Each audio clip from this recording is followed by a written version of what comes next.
chance, and at the end of it all, Todd Hamilton is the champion. You know, they say you can't really find something in a few days.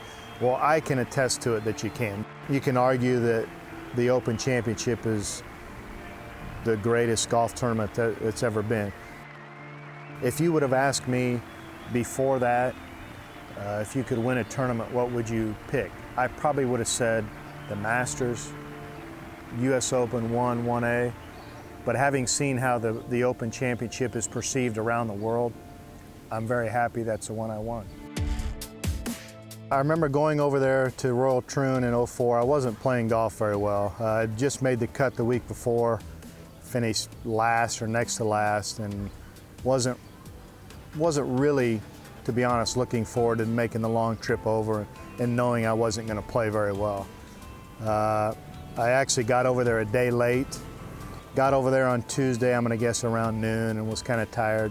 Wanted to go out and stay awake, so I went out and played a few holes, 9 holes I think, and just kind of thought about taking good notes rather than focus on my golf, because I could always go to the range and practice. I don't remember when I found this kind of little tidbit up for my swing, but all of a sudden I started hitting it halfway decent when the first round started.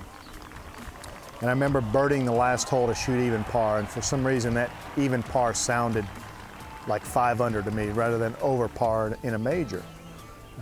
So I gained a little confidence there, and the next couple of days I shot 4 under each day. And it seemed as the week progressed, I started to feel more confident with my swing, and I was putting halfway decent. So going into the last day, I had a 1-shot lead. Felt a little bit of nerves the first couple holes, but after that, you know, everybody says after the first few holes you kind of get going what you're trying to focus on, and you know, I was fortunate to get into a playoff with Ernie Els, and really fortunate to come out victorious. Ladies and gentlemen, we are welcoming you to the playoff of the 133rd Open Championship. Obviously it was a match play situation, and they always tell you assume your partner or your playing opponent is going to make the putt, so I assumed he'd make it. And when he missed it, like you said, all of a sudden these thoughts, you know, hundreds of thoughts came into my head. Well, now you got a lead. What are you going to do on this next hole? I mean, I was thinking about the next hole before I even got to the tee box. So in regulation on 18, I made a bogey, very sloppy bogey. I felt if I made par, I knew it was a very difficult pin position on 18, and I felt that if I made par, for Ernie to make a birdie, he'd have to do something special. So I really focused on hitting a good tee shot in the fairway on the last playoff hole, which I didn't. I hit it very poorly, but in retrospect, had I hit it solidly on that line, it would have been in more trouble. So I'm thankful for once that I didn't hit a very solidly struck shot, because it didn't get into it was in the rough, but it wasn't in the high rough. And I think that would have complicated things immensely. But Ernie hit a great 2-iron down the fairway, as he did in the regulation, last hole in regulation. I hit a shot that just barely cleared a bunker 10 or 12 yards short of the green. And he probably hit a 7-iron, just big, high, towering 7-iron, beautiful shot, right at the pin, a little bit of a draw. Came up about 15 feet short of the hole, which was very similar to what he had in regulation on 18. I knew he had a tough putt, so I really tried to grind out getting it up and down for my par on 18 to hopefully keep the 1-shot lead and win the tournament.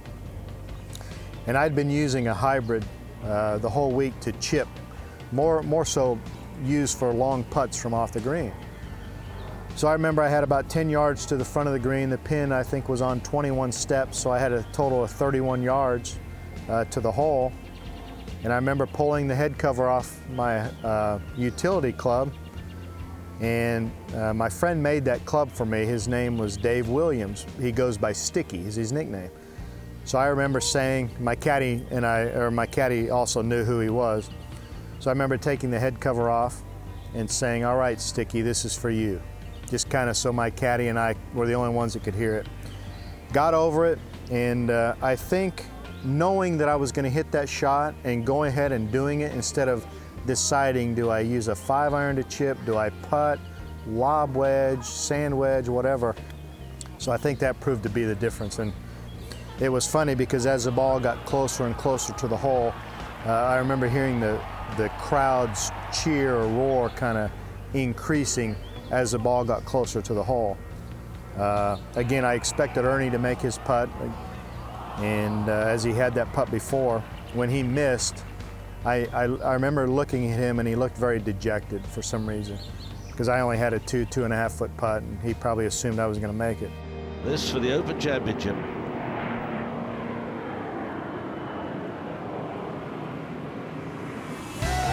And it's in. I realized, hey, it's done, you won. So my caddy came running over at me.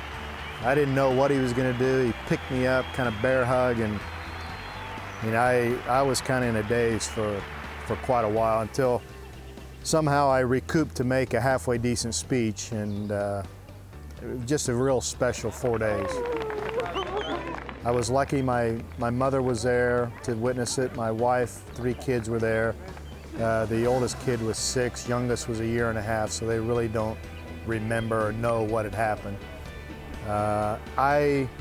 I don't remember everything that happened the final day. I remember a lot of things, but I wish I could remember more about it.